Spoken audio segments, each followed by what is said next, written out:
Kumaraswamy toll ಕಟ್ಟಬೇಡಿ ಅಂತಾನೆ ನೇರವಾಗಿ ಹೇಳಿದ್ದಾರೆ. ಮತ್ತು ಅನಧಿಕೃತವಾಗಿ ನೀವು ಸಾರ್ವಜನಿಕರಿಂದ ದುಡ್ಡನ್ನು ನೀವು ಸುಳಿತಾ ಇದ್ದೀರಿ. ಅಧಿಕೃತವಾಗಿ ಇವರು ಮತ್ತೆ ತಿರ್ಗಿ ಟೋಲ್ ಕಲೆಕ್ಟ್ ಮಾಡ್ತಾರೆ. ಅದನ್ನು ಕಲೆಕ್ಟ್ ಮಾಡಲಿಕ್ಕೆ ಪೊಲೀಸ್ನವ್ರು ಪ್ರೊಡಕ್ಷನ್ ಕೊಡ್ತಾರೆ. ನೈಸ್ ಸಂಸ್ಥೆಯವ್ರು ಮಾಡಿರೋಂಥ ವ್ಯವಹಾರ ಸರಿ ಇಲ್ಲ ಅಂತ ಹೇಳಿ ಕೋರ್ಟ್ ಹೇಳಿದೆ. ಇದು ಇಡೀ ಭಾರತದಲ್ಲೇ ದೊಡ್ಡ ಸ್ಕ್ಯಾಮ್ ಅಂತ ಹೇಳಿದ್ದಾರೆ. ಪ್ರತಿಯೊಂದಕ್ಕೂ ಕುಮಾರಣ್ಣ ಮಾತ್ರ ಮಾತಾಡಬೇಕು, ಬೇರೆಯವರು ಮಾತಾಡಲಿ ಅಂತ ನನ್ನ ಅಭಿಪ್ರಾಯ. ಜನಗಳಿಗೆ ಏನಂತಂದ್ರೆ ದೇವೇಗೌಡರದ್ದು ಒಂದು 1000 ಎಕರೆ ಜಮೀನಿದೆ ಇಲ್ಲಿ. ಆ 1000 ಎಕರೆ ಜಮೀನಿಗೋಸ್ಕರವಾಗಿ ದೇವೇಗೌಡರು ಇಷ್ಟೆಲ್ಲ ಮಾಡ್ತಾ ಇದ್ದಾರೆ ಅಂತ ಒಂದಷ್ಟೆಲ್ಲ ಗಾಳಿ ಸುದ್ದಿ ಹಬ್ಸಿದ್ರು. ಯಾವ 1000 ಎಕರೆ ಜಮೀನನ್ನು ದೇವೇಗೌಡರದ್ದು ಇಲ್ಲ. ನೀವು ಕುಮಾರಸ್ವಾಮಿ ಬಂದು ಧರಣಿ ಮಾಡ್ತಕ್ಕ ನೀವು ಯಾಕೆ ಬಿಡ್ತೀರಾ? ಒಂದು ನ್ಯಾಯಾಲಯದ ಆದೇಶ ಆಗಿದೆ, ಆದೇಶದ ಪ್ರಕಾರ ನಡ್ಕೊಳಪ್ಪ ನೀನು ಅಂತ ಹೇಳ್ಬಿಟ್ಟು ಟೋಲ್ನ ಫ್ರೀ ಬಿಡಿ. ಇದೊಂದು ಕರ್ನಾಟಕದಲ್ಲೇ ದೊಡ್ಡ ಸ್ಕ್ಯಾಮ್ ಅಂತಾನೆ ಕೋರ್ಟ್ ಹೇಳಿರೋದು. ಇದನ್ನು MLAಗಳು MLCಗಳು ಒಬ್ಬೊಬ್ರು ಅವ್ರ ಹೆಸರು ಹೇಳ್ಕೊಂಡು ಅವ್ರ ಹೆಂಡ್ತಿದ್ದಿರದೆ ಅವ್ರ ಮಕ್ಳುಗಳಿಗೆ, ಅವ್ರ ಫ್ಯಾಮಿಲಿ ಮೆಂಬರ್ಸ್ಗಳಿಗೆ, IAS ಆಫೀಸರ್ಸ್ಗಳಿಗೆ, ಅವ್ರ PAಗಳಿಗೆ ಇವ್ರಿಗೆಲ್ರಿಗೂ ಪಾಸ್ ಕೊಟ್ಬಿಟ್ಟಿದ್ದಾರೆ. ಏನು ನೈಸ್ ವಿರುದ್ಧ ನಾವು ಕುಮಾರಸ್ವಾಮಿ ಅವರು ಸ್ಟೇಟ್ಮೆಂಟ್ ಕೊಟ್ಟಿರ್ತಕ್ಕಂಥದ್ದು ಈಗಾಗಲೇ ನೋಡಿದ್ದೀವಿ. ನೈಸ್ ವಿರುದ್ಧ ಸಾಕಷ್ಟು ಕೇಸುಗಳು ಇರ್ತಕ್ಕಂಥದ್ದು, ಟೋಲ್ ಸಂಗ್ರಹ, ಸಾಕಷ್ಟು ಸಂಗ್ರಹ ಆಗುತ್ತೆ.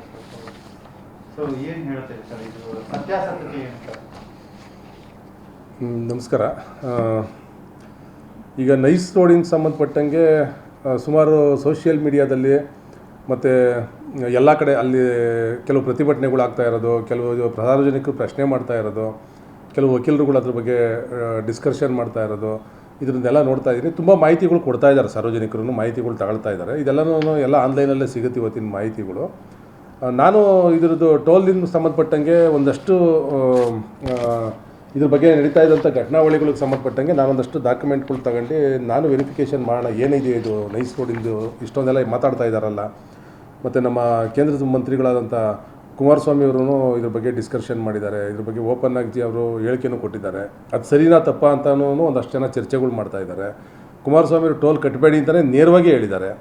ಒಬ್ಬರ ಕೇಂದ್ರದ ಮಂತ್ರಿಗಳಾಗಿ, ಭಾರತ ಸರ್ಕಾರದ ಮಂತ್ರಿಗಳಾಗಿ ಅವ್ರು ಅಷ್ಟೊಂದು ಹೇಳಬೇಕಾದ್ರೆ ಅವ್ರಿಗೆ ಅಷ್ಟು ಜ್ಞಾನ ಇಲ್ದಂಗೆ ಹೇಳಲಿಕ್ಕಾಗಲ್ಲ. ಕುಮಾರಣ್ಣವರು ಅವ್ರನ್ನು ಒಂದು ಜ್ಞಾನ ಇಟ್ಕೊಂಡೇ ಹೇಳಿರ್ತಾರೆ. ಅಥವಾ ಕೋರ್ಟಲ್ಲಿ ಕೆಲವರೆಲ್ಲ ಅವರು ಹೇಳ್ತಾ ಇದ್ದಾರೆ, ಕೋರ್ಟಲ್ಲಿ ಇದನ್ನು ನಿಮಗೆ ಕೋರ್ಟು ಟೋಲ್ನ ತಗೊಳ್ಬೇಡಿ ಅಂತ ಏನಾದರೂ ಹೇಳಿದ್ಯಾ ನಿಮಗೆ ಅಂತ ನೈಸ್ ಸಂಸ್ಥೆಯವ್ರು ಕೇಳ್ತಾ ಇದ್ದಾರೆ. ನೈಸ್ ಸಂಸ್ಥೆ ಪರವಾಗಿ ಮಾತಾಡೋಂಥ ಕೆಲವು ಜನಗಳು ಏನು ಹೇಳ್ತಾ ಇದ್ದಾರೆ, ನಿಮಗೆ ಎಲ್ಲಿ ಆರ್ಡ್ರಲ್ಲಿ ಟೋಲ್ನ ಕಟ್ಸ್ಕೊಬಾರ್ದು ಅಂತ ಕೋರ್ಟ್ ಆರ್ಡ್ರ್ ಮಾಡಿದೆ ಅದನ್ನು ಕೊಡಿ ಅಂತ ಕೇಳ್ತಾ ಇದ್ದಾರೆ.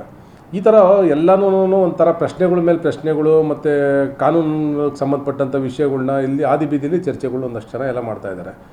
ಈಗ ನನ್ನ ಒಂದಷ್ಟು ಮಾಹಿತಿಗೆ ನನಗೆ ಗೊತ್ತಿದ್ದಂಗೆ ಅಥವಾ ನನ್ನ ತಿಳುವಳಿಕೆಯಲ್ಲಿ ನಾನು ಓದ್ಕೊಂಡಿದ್ದೀನಿ. ಮತ್ತು ಇದು ತಿಳುವಳಿಕೆಯಲ್ಲಿ ಓದ್ಕೊಂಡಿರೋದಕ್ಕಿಂತ ಕಾನೂನು ಏನು ಹೇಳಿದೆ, ಜಡ್ಜ್ಗಳು ಏನು ಹೇಳಿದ್ದಾರೆ ಅನ್ನೋದನ್ನು ನಾನು ಒಂದಷ್ಟು ಸ್ಟಡಿ ಮಾಡಿರೋ ಮಟ್ಟಕ್ಕೆ ಈಗ ಈ ಸಂಸ್ಥೆ ಬಗ್ಗೆ ಮಾನ್ಯ ಹೈಕೋರ್ಟ್ನ ದ್ವಿಸದಸ್ಯ ಪೀಠ ಇಬ್ಬರು ನ್ಯಾಯಾಧೀಶರು ಕೊಟ್ಟಂಥ ತೀರ್ಪಿದೆಯಲ್ಲ, ಅವರು ಹಿಂದೆ ಒಂದು ಏಕಸದಸ್ಯ ಪೀಠದಲ್ಲಿ ಕೊಟ್ಟಂಥ ತೀರ್ಪನ್ನು ಎತ್ತಿಡ್ದು ಕೊಟ್ಟಿರೋಂಥದ್ದು. ಅಂದರೆ ಒಟ್ಟು 3 ಜನ ನ್ಯಾಯಾಧೀಶರುಗಳು ತೀರ್ಪನ್ನು ಇದನ್ನು ತುಂಬ ಅದ್ಭುತವಾಗಿ ಇದ್ರ ಬಗ್ಗೆ ಮಾಹಿತಿಯನ್ನು ಕೊಟ್ಟಿದ್ದಾರೆ, ಎಳೆಯಾಗೂ ಹೇಳಿದ್ದಾರೆ.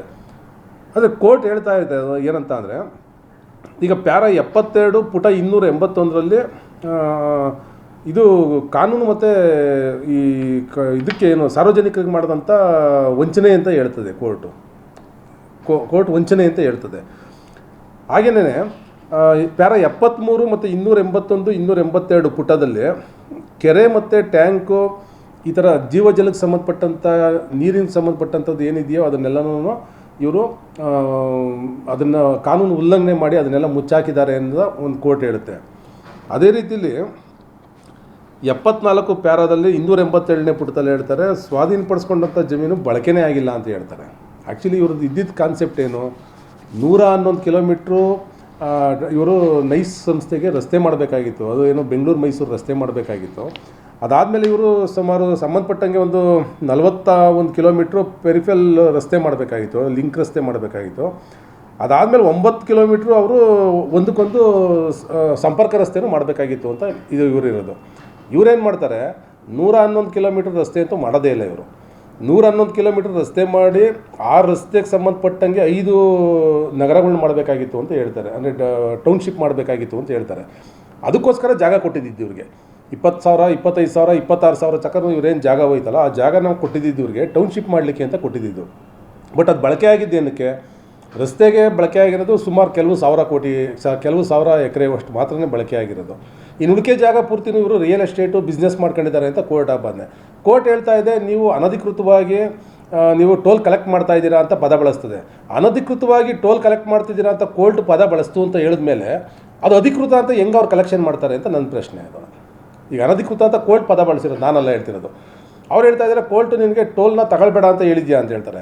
ಮತ್ತು ಅನಧಿಕೃತವಾಗಿ ನೀವು ಸಾರ್ವಜನಿಕರಿಂದ ದುಡ್ಡನ್ನು ನೀವು ಸುಳಿತಾ ಇದ್ದೀರಾ ಅಂತ ಕೋರ್ಟ್ ತನ್ನ ಅಭಿಪ್ರಾಯ ವ್ಯಕ್ತಪಡಿಸಿ ಇದೊಂದು ಕರ್ನಾಟಕದಲ್ಲೇ ದೊಡ್ಡ ಸ್ಕ್ಯಾಮ್ ಅಂತಲೇ ಕೋರ್ಟ್ ಹೇಳಿರೋದು. ಇದನ್ನು ದೊಡ್ಡ ಸ್ಕ್ಯಾಮ್ ಅನ್ನೋ ಪದ ಬಂತು ಅಂತ ಒಂದು ಕೋರ್ಟ್ ನ್ಯಾಯಾಲಯದಿಂದ ಬಂದಾದಮೇಲೆ ಇವ್ರು ಹೆಂಗಿದನ್ನು ಅಧಿಕೃತವಾಗಿ ಇವ್ರು ಮತ್ತೆ ತಿರ್ಗಿ ಟೋಲ್ ಕಲೆಕ್ಟ್ ಮಾಡ್ತಾರೆ. ಅದನ್ನು ಕಲೆಕ್ಟ್ ಮಾಡಲಿಕ್ಕೆ ಪೊಲೀಸ್ನವ್ರು ಪ್ರೊಡಕ್ಷನ್ ಕೊಡ್ತಾರೆ. ಯಾರನ್ನ ಸಾರ್ವಜನಿಕರು ಹೋಗಿ ಇವ್ರನ್ನ ಕೇಳಿದ್ರೆ, ಪ್ರಶ್ನೆ ಮಾಡಿದ್ರೆ ಅವ್ರ ಮೇಲೆ ದಬ್ಬಾವಳಿಕೆ ಮಾಡ್ತಾರೆ, ಕೇಸ್ ಬುಕ್ ಮಾಡ್ತಾರೆ.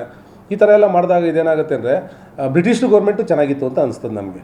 ನನ್ನ ಕೇಳಿದ್ರೆ ಹಿಂದೆ ಏನು ಬ್ರಿಟಿಷ್ ಸರ್ಕಾರ ಇತ್ತಲ್ಲ ಆವತ್ತಿನ ಕಾಲಕ್ಕೆ ಈಸ್ಟ್ ಇಂಡಿಯಾ ಕಂಪ್ನಿ ಸರ್ಕಾರ ಇದಕ್ಕಿಂತ ಪರವಾಗಿರಲಿಲ್ಲ. ಅಟ್ಲೀಸ್ಟ್ ಅವರು ಏನಾದರೂ ಕೇಳಿದ್ರೆ ಮನವಿಗಳು ಕೊಟ್ಟರೆ ಬಂದು ಸಂಬಂಧಪಟ್ಟಂಥ ಅಧಿಕಾರಿಗಳು ಬಂದು ಆ ಮನವಿಗಳು ತಗೊಂಡು ಏನು ಅಂತ ಪರಿಶೀಲನೆಯನ್ನು ಮಾಡ್ತಾಯಿದ್ರು.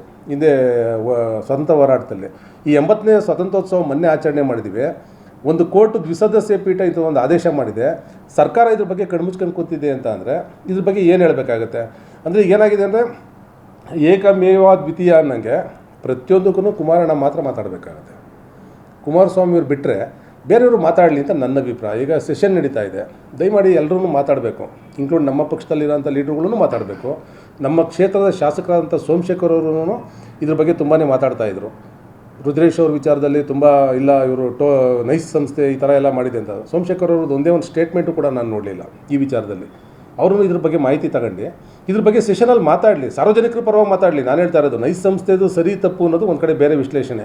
ನಾವು ಕೇಳ್ತಾ ಇರೋದೇನಪ್ಪ ಅಂದರೆ ನೈಸ್ ಸಂಸ್ಥೆ ಸರಿ ಇಲ್ಲ ಅಂತ ಕೋರ್ಟ್ ಹೇಳೈತೆ. ನೈಸ್ ಸಂಸ್ಥೆಯವ್ರು ಮಾಡಿರೋಂಥ ವ್ಯವಹಾರ ಸರಿ ಇಲ್ಲ ಅಂತೇಳಿ ಕೋರ್ಟ್ ಹೇಳೈತೆ. ಕೋರ್ಟಲ್ಲಿ ತುಂಬ ಕ್ಲಿಯರಾಗಿ ಹೇಳಿದ್ದಾರೆ, ಇದು ಇಡೀ ಭಾರತದಲ್ಲೇ ದೊಡ್ಡ ಸ್ಕ್ಯಾಮ್ ಅಂತ ಹೇಳಿದ್ದಾರೆ. ಮತ್ತು ಇದರಲ್ಲಿ ಸಂಬಂಧಪಟ್ಟಂಗೆ ರೈತರುಗಳು ಮಾಡಿರೋಂಥ ವಂಚನೆ ಈ ಭೂಮಿಗಳನ್ನೆಲ್ಲ ಕ್ಯಾನ್ಸಲ್ ಮಾಡಿದ್ದಾರೆ. ನೈಸ್ ಸಂಸ್ಥೆ ಜೊತೆ ಮಾಡಿದಂಥ ಅಷ್ಟು ಅಕ್ವೇಷನ್ನು KEDB ಅವರು ಮತ್ತು ನೈಸ್ ಸಂಸ್ಥೆಯವ್ರು ಮಾಡ್ಕೊಂಡಂಥ ಅಷ್ಟು ಜಮೀನುಗಳನ್ನೂ ವಜಾ ಮಾಡಿದ್ದಾರೆ, ಅವ್ರು ಮಾಡ್ಕೊಂಡಿರೋಂಥ ವ್ಯವಸ್ಥೆಗಳ್ನ. ಇಷ್ಟೆಲ್ಲ ಆದಮೇಲೂ ಕೂಡ ಅವ್ರು ಟೋಲ್ ಕಲೆಕ್ಟ್ ಮಾಡ್ತಾವ್ರೆ ಅಂತ ಹೇಳಿದ್ರೆ ಅವ್ರ ಹತ್ರ ಇನ್ನೆಷ್ಟು ಜನ ತಿಂದಿರಬೇಕು ಇದನ್ನು, ಎಷ್ಟು ಜನದ ಬಾಯಿ ಕೆಸರಾಗಿರಬೇಕು, ಅಲ್ಲ ಮೊಸರಾಗಿರಬೇಕು ಅಥವಾ ಕೆಸರಾಗಿರಬೇಕು. ಒಬ್ರಿಗೂ ಅದ್ರ ಬಗ್ಗೆ ಡಿಸ್ಕಷನ್ಗಳು ಮಾಡ್ತಾ ಇಲ್ಲ. ಸಾರ್ವಜನಿಕರುಗಳು ಮಾತಾಡ್ತಾ ಇದ್ದಾರೆ, ಸೋಷಿಯಲ್ ಮೀಡಿಯಾದಲ್ಲಿ ಮಾತಾಡ್ತಾ ಇರೋರೆಲ್ಲ ಯಾರು ಸಾಮಾನ್ಯ ಜನಗಳು. ಬಟ್ ಲೀಡರ್ಶಿಪ್ ಅಂತ ಅಂದಾಗ ಇದ್ರ ಬಗ್ಗೆ ಸೆಷನಲ್ಲಿ ವಿಶೇಷವಾಗಿ ಚರ್ಚೆ ಮಾಡಬೇಕಾಗಿತ್ತು. ಮತ್ತು ವಿದ್ಯಾರ್ಥಿಗಳು ಮತ್ತು ಇವತ್ತಿನ ಜನ್ರೇಷನ್ನವ್ರು ಏನಿದ್ದಾರೆ ಇದ್ರ ಬಗ್ಗೆ ಸೋಷಿಯಲ್ ಮೀಡಿಯಾದಲ್ಲಿ ಎಲ್ಲರಿಗೂ ಕಾಪಿ ಸಿಗುತ್ತೆ, ಕೇಸ್ ನಂಬರ್ ಸಿಗುತ್ತೆ. ಕೇಸ್ ನಂಬರ್ ತಗೊಂಡು ಸ್ಟಡಿ ಮಾಡಲಿ. WA ನಂಬರು 1214/2025 ಈ ಕೇಸ್ ನಂಬರ್ನ ಹಾಕಿದ್ರೆ ಈ ಕೇಸ್ ನಂಬರ್ನ ನೀವು ಆನ್ಲೈನಲ್ಲಿ ತಗೊಂಡ್ರೆ ಡೌನ್ಲೋಡ್ ಮಾಡ್ಕೊಬೋದು. ಡೌನ್ಲೋಡ್ ಮಾಡ್ಕೊಂಡ್ರೆ ಇದನ್ನು ಟ್ರಾನ್ಸ್ಲೇಟ್ ಮಾಡ್ಕೊಂಡು ಕನ್ನಡದಲ್ಲೂ ಓದ್ಬೋದು, ಇಂಗ್ಲೀಷಲ್ಲೂ ಓದ್ಬೋದು. ಇದ್ರಲ್ಲಿ ಏನಿದೆ ಅಂತ ತಿಳ್ಕೊಂಡು ಇದ್ರ ಬಗ್ಗೆ ಒಂದಷ್ಟು ಮಾಹಿತಿ ಕೊಡಲಿ. ಕೋರ್ಟ್ ಹೇಳ್ತಾ ಇದೆ ಇದೊಂದು ದೊಡ್ಡ ಸ್ಕ್ಯಾಮು, ಇದು ದುಡ್ಡನ್ನು ಇವರು ಲಪ್ಟಾಯಿಸಿದ್ದಾರೆ, ರೈತರುಗಳ ಜಮೀನುಗಳನ್ನ ಇಟ್ಕೊಂಡಿದ್ದಾರೆ. ಆಯಿತು, ದೇವೇಗೌಡರು ಹಿಂದೆ ಮಾಡಿದಂಥ ಕಾರ್ಯ ಇದೆಯಲ್ಲ, ನಾವೊಂದು ಒಳ್ಳೇದು ಮಾಡಬೇಕು ಅನ್ನೋ ಉದ್ದೇಶ ಇಟ್ಕೊಂಡು ಅವರು ಒಂದು ಮೈಸೂರು ಬೆಂಗಳೂರಿಗೂ ಒಂದು ಒಳ್ಳೆ ರಸ್ತೆ ಮಾಡಬೇಕು ಅನ್ನೋ ಒಂದು ಕಾನ್ಸೆಪ್ಟ್ ಇಟ್ಕೊಂಡು ಈ ಒಂದು ಇದನ್ನು ತಂದರು. ಅದಕ್ಕೆ ಒಂದಷ್ಟು ಜಮೀನುಗಳನ್ನ ಅಕ್ವೇಷನ್ ಮಾಡಬೇಕು ಅಂತಲೂ ಒಪ್ಪಂದ ಆಯಿತು. ಅದಾದಮೇಲೆ ದೇವೇಗೌಡರ ಕಾಲ ಮೀರಿದ ಮೇಲೆ ಇದು ರಸ್ತೆನೂ ಆಗಲಿಲ್ಲ. ಈ ಉದ್ದೇಶಕ್ಕೇ ದೇವೇಗೌಡರು ಇದ್ರ ಬಗ್ಗೆ ಹೋರಾಟ ಮಾಡ್ತಾ ಇದ್ದಿದ್ದು. ಜನಗಳಿಗೆ ಏನು ಅಂದ್ಕೊಂಡ್ರೆ ದೇವೇಗೌಡರದ್ದು ಒಂದು 1000 ಎಕರೆ ಜಮೀನಿದೆ ಇಲ್ಲಿ, ಆ 1000 ಎಕರೆ ಜಮೀನಿಗೋಸ್ಕರವಾಗಿ ದೇವೇಗೌಡರು ಇಷ್ಟೆಲ್ಲ ಮಾಡ್ತಾ ಇದ್ದಾರೆ ಅಂತ ಒಂದಷ್ಟೆಲ್ಲ ಗಾಳಿ ಸುದ್ದಿ ಹಬ್ಸಿದ್ರು. ಯಾವ 1000 ಎಕರೆ ಜಮೀನನ್ನು ದೇವೇಗೌಡರದ್ದು ಇಲ್ಲ ಅಲ್ಲಿ. ದೇವೇಗೌಡರ ಉದ್ದೇಶ ಏನಪ್ಪ ಅಂದರೆ ಈ ಒಂದು ನೈಸ್ ಸಂಸ್ಥೆಗೆ ಬಂದಂಥ ಜಮೀನು, ಈ ಸಂಸ್ಥೆ ಒಂದು ಒಳ್ಳೆ ರಸ್ತೆ ಮಾಡಲಿ, ಒಂದು 5 ಉಪನಗರಗಳು ನಿರ್ಮಾಣ ಆಗಲಿ, ಜನಗಳಿಗೆ ಒಂದು ಒಳ್ಳೆ ಡೆವಲಪ್ಮೆಂಟ್ ಆಗಲಿ, ಬೆಂಗಳೂರು ಒತ್ತಡ ಕಮ್ಮಿ ಆಗಲಿ ಅನ್ನೋ ಉದ್ದೇಶಕ್ಕೆ ತಗೊಂಬಂದಿದ್ದು ಈ ಯೋಜನೆನ. ಆದರೆ ಯೋಜನೆ ಆಗಿದ್ದೇನಪ್ಪ ಅಂತ ಅಂದರೆ ಪೂರ್ತಿ ಉಲ್ಟಾ ಆಗೋಯ್ತಿದ್ದು. ಇವರೊಂದು 25 ಕಿಲೋಮೀಟರ್ ರಸ್ತೆ ಮಾಡಿ ಇದರಲ್ಲಿ 1000 ಕೋಟಿ ಕಲೆಕ್ಷನ್ ಮಾಡಿ ಸುಮಾರು ಹೆಚ್ಚು ಕಮ್ಮಿ ಈಗ 30 ವರ್ಷದ ತನಕ ಪೇಮೆಂಟ್ 25-28 ವರ್ಷದಿಂದನೂ ಕಲೆಕ್ಟ್ ಮಾಡ್ತಾ ಇದ್ದಾರೆ ಅಂತ ಆಯಿತು. ಅಲ್ಲಿಗೆ ಇಲ್ಲಿವರೆಗೂ ಮಾಡಿರೋದೇ ಅನಧಿಕೃತ ಅನ್ನಂಗೆ ಆಗೋಗುತ್ತೆ. ಇದರಿಂದ ಸಾಕಷ್ಟು ಆದೇಶಗಳು ಬಂದವೆ, ಎಲ್ಲನೂ ಆಗಿದ್ದಾವೆ. ಇವಾಗ ಅಂತಿಮವಾಗಿ ಒಂದು ಹೈಕೋರ್ಟ್ ದ್ವಿಸದಸ್ಯ ಪೀಠ ಇದು ಹಾಕಿದ್ದಾರೆ. ನನ್ನ ಅನಿಸಿಕೆ ಪ್ರಕಾರವಾಗಿ ಅವ್ರು ಇನ್ನೊಂದು ಅಪೀಲ್ ಹೋಗಿ ಅವ್ರಿಗೆ ಸ್ಟೇ ಸಿಗೋ ತನಕನೂ ಇದ್ರ ಬಗ್ಗೆ ರಾಜಕಾರಣಿಗಳು ಯಾರು ಮಾತಾಡಲ್ಲ ಅಂತ ನನ್ನ ಭಾವನೆ. ಇದನ್ನು ಸೆಷನಲ್ಲಿ ಈಗ ಇಲ್ಲಿವರೆಗೂ ನಿಲ್ಲಿಸಬೇಕಾಗಿತ್ತು. ಒಂದು ರಾಜ್ಯ ಸರ್ಕಾರ ಒಂದು ಲೆಟ್ರನ್ನ ಕೊಡಬೇಕಲ್ಲ. ಈಗ ನೀನು ಯಾವುದೋ ಒಂದು ಸಣ್ಣದೊಂದು ಟ್ರಾಫಿಕ್ ಪೊಲೀಸಲ್ಲಿ ನೀನು ಹೋಗ್ತಾ ಇರ್ತೀಯ, ಗಾಡಿ ಹಿಡಿದು ನಿನ್ನೊಂದು ಲೈಸೆನ್ಸ್ ಇಲ್ಲ ಅಂದಿದ ತಕ್ಷಣ ನಿನ್ನ ಪಟ್ಟನ್ನು ನಿಮಗೆ ಯಾಕೆ ದಂಡ ಹಾಕ್ಸ್ತಾರೆ ಅವರು. ನಿಂದು ಯಾವುದೋ ಒಂದು ಸಣ್ಣದೊಂದು ಓವರ್ಲ್ಯಾಪ್ ಮಾಡಿದ್ದು 30-40 ಸೈಟಲ್ಲಿ ಒಂದು ಮನೆ ಕಟ್ಟಬೇಕಾದಾಗ ಯಾವುದೋ ಒಂದು ಚರಂಡಿನೋ ಇನ್ನೊಂದು ಮತ್ತೊಂದು ಏನೋ ಒಂದು ಓವರ್ಲ್ಯಾಪ್ ಆಗೈತೆ ಪಟ್ಟಣ ಬಂದು ಅಲ್ಲಿ BBMP ಅಧಿಕಾರಿ ಬಂದವ್ರಿಗೆ ಒಂದು ನೋಟಿಸ್ ಕೊಡ್ತಾನೆ. ಇಷ್ಟು ದೊಡ್ಡ ಹಗರಣ ನಡೀತಾ ಇದೆ, ದಿನಾನು ಅಗಲದಾರೋಡೆ ಮಾಡ್ತಾ ಇದ್ದಾರೆ ಅಂತ ಗೊತ್ತಿದ್ದು ಕೂಡ ಯಾವುದೇ ಒಂದು ರಾಜ್ಯ ಸರ್ಕಾರ ಅಟ್ಲೀಸ್ಟ್ ಅವ್ರು ನೈಸ್ ಸಂಸ್ಥೆಯವ್ರಿಗೆ ಒಂದು ನೋಟಿಸ್ ಸರ್ವ್ ಮಾಡಿ, ನ್ಯಾಯಾಲಯದಿಂದ ಹಿಂಗೆ ಆದೇಶ ಬಂದಿದೆ, ಈ ಆದೇಶದ ಪ್ರಕಾರವಾಗಿ ನಾವು ಇದನ್ನು ರಿಟರ್ನ್ ಮಾಡ್ತಾ ಇದ್ದೀವಿ, ನಿಮಗೆ ನೆಕ್ಸ್ಟ್ ಕಾನೂನು ಸಲಹೆ ಮುಂದಿನ ಆಗೋ ತನಕ ನೀವು ಯಾವುದೇ ಆದಂಥ ಹಣನ ಕಲೆಕ್ಟ್ ಮಾಡಬಾರ್ದು ಅಂತ ಹೇಳಿ ಒಂದೇ ಒಂದು ಲೆಟ್ರ್ ಬರೆಯೋಷ್ಟು ಪೇಷನ್ಸು ಅಥವಾ ಅಷ್ಟು ನೈತಿಕತೆ ಅಥವಾ ಅಷ್ಟು ಮೆಚುರಿಟಿ ಇಲ್ದಂಗಿರೋಂಥ ಸರ್ಕಾರಗಳಿದ್ರೆ ಏನು ಮಾಡಲಿಕ್ಕಾಗುತ್ತೆ? ಮೊನ್ನೆ DK ಶಿವಕುಮಾರ್ ಸರ್ ಹೇಳ್ತಾ ಇದ್ರು ಮೊನ್ನೆ ದಿನ, ನಾನು ಯಾವುದೇ ಆದಂಥ ಭ್ರಷ್ಟಾಚಾರದ ವಿಚಾರದ ಬಗ್ಗೆ ಆಗ್ಬೋದು, ಇನ್ನೊಂದು ಆಗ್ಬೋದು, ನಾನು ಈ ಕೆಲಸನ ನಾನು ತುಂಬ ತಡೆಗಟ್ತೀನಿ ಅಂತೇಳಿ. ಇದು ನಿಮ್ಮ ಕಣ್ಣು ಮುಂದೆನೇ ಇದೆ.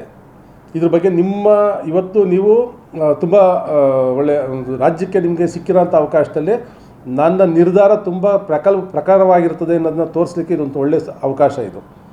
ನೀವು ಕುಮಾರಸ್ವಾಮಿ ಬಂದು ದಂಡಿ ಮಾಡತಕ್ಕ ನೀವು ಯಾಕೆ ಬಿಡ್ತೀರಾ?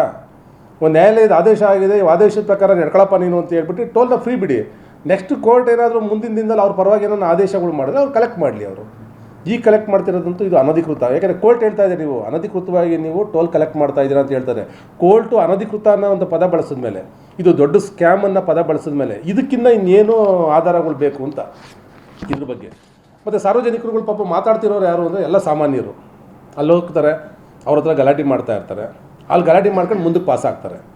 ಈ ಥರದ ವ್ಯವಸ್ಥೆ ಆಗಿದೆ. ಮತ್ತು ಅವ್ರಿಗೆಲ್ಲ ಪಾಸ್ಗಳಿದೆಯಲ್ಲ, MLAಗಳು MLCಗಳು ಒಬ್ಬೊಬ್ರು ಅವ್ರ ಹೆಸರು ಹೇಳ್ಕೊಂಡು ಅವ್ರ ಹೆಂಡ್ತಿದ್ದಿರದೆ ಅವ್ರ ಮಕ್ಳುಗಳಿಗೆ, ಅವ್ರ ಫ್ಯಾಮಿಲಿ ಮೆಂಬರ್ಸ್ಗಳಿಗೆ, IAS ಆಫೀಸರ್ಸ್ಗಳಿಗೆ, ಅವ್ರ PAಗಳಿಗೆ ಇವ್ರಿಗೆಲ್ರಿಗೂ ಪಾಸ್ ಕೊಟ್ಬಿಟ್ಟಿದ್ದಾರೆ. ಯಾರ್ಯಾರು ಮಾತಾಡಬಾರ್ದು ಅಂತ ಇದ್ದಾವೆ ಮಾತಾಡಬೇಕಾಗಿತ್ತು ಅವ್ರಿಗೆಲ್ಲ ಪಾಸ್ ಕೊಟ್ಬಿಟ್ಟಿದ್ದಾರೆ. ಸಾರ್ವಜನಿಕರು ದುಡ್ಡು ತಾನೇ ಹೋಗ್ತಾ ಇರೋದು. ಈ ಪ್ರಾಬ್ಲಮ್ ಇರೋದ್ರಿಂದ ದಯಮಾಡಿ ನಾವು ಸರ್ಕಾರನ ಮನವಿ ಮಾಡ್ಕೊಳ್ತೀವಿ, ಇದು ಏನಾಗಿದೆ ಇದ್ರ ಬಗ್ಗೆ ಇದನ್ನು ಪರಿಶೀಲನೆ ಮಾಡಿ ಸಾರ್ವಜನಿಕರ ಪರವಾಗಿ ನೀವು ಯಾವಾಗಲೂ ಅದ್ರ ಪರವಾಗಿ ಇರಬೇಕು ಅಂತ ನಾನು ಕೇಳ್ಕೊಳ್ತೀನಿ. ಈ ನೈಸ್ ಸಂಸ್ಥೆಗೆ ಸಂಬಂಧಪಟ್ಟಂಗೆ ತುಂಬ ಇದೆ. ನಾನು ನಿಮ್ಗೆ ಬೇಕಾದ್ರೆ ಇದು ಕೊಡ್ತೀನಿ, ಹಸ್ತಕ್ಷೇಪಕ್ಕೆ ಸಂಬಂಧಪಟ್ಟಂಗೆ ಅವ್ರು ಏನೇನು ಮಾಡಿದ್ದಾರೆ, ರೈತರುಗಳು ಏನೇನು ತಿಂದಿದ್ದಾರೆ, ಇದ್ರ ಬಗ್ಗೆ ಸರ್ಕಾರ ಏನೇನು ಮಾಡಿದೆ, ಅಧಿಕಾರಿಗಳು ಏನೇನು ಮಾಡಿದ್ದಾರೆ, ಎಲ್ಲ ಸವಿಸ್ತಾರವಾಗಿ ತುಂಬ ಕಠೋರವಾಗಿ ನ್ಯಾಯಾಲಯ ಹೇಳೈತೆ. ನಾನು ಟ್ರಾನ್ಸ್ಲೇಟ್ ಮಾಡ್ಕೊಂಡು ಕನ್ನಡದಲ್ಲೂ ಮಾಡ್ಕೊಂಡಿದ್ದೀನಿ, ಇಂಗ್ಲೀಷ್ನಲ್ಲೂ ತರಿಸ್ಕೊಂಡು ಓದಿದ್ದೀನಿ. ಇದನ್ನು ಓದ್ತಾ ಇದ್ದಾಗ ನಮಗನ್ಸಿದ್ದೇನಪ್ಪ ಅಂದರೆ ಇಷ್ಟೊಂದು ಒಂದು ದೊಡ್ಡ ಸಮಸ್ಯೆ ಇರೋಂಥದ್ದನ್ನ ಇಲ್ಲಿವರೆಗೂ ಸರ್ಕಾರ ನಡೆಸ್ಕೊಂಬಂದಿರೋದು ಹೇಗೆ ಅಂತ.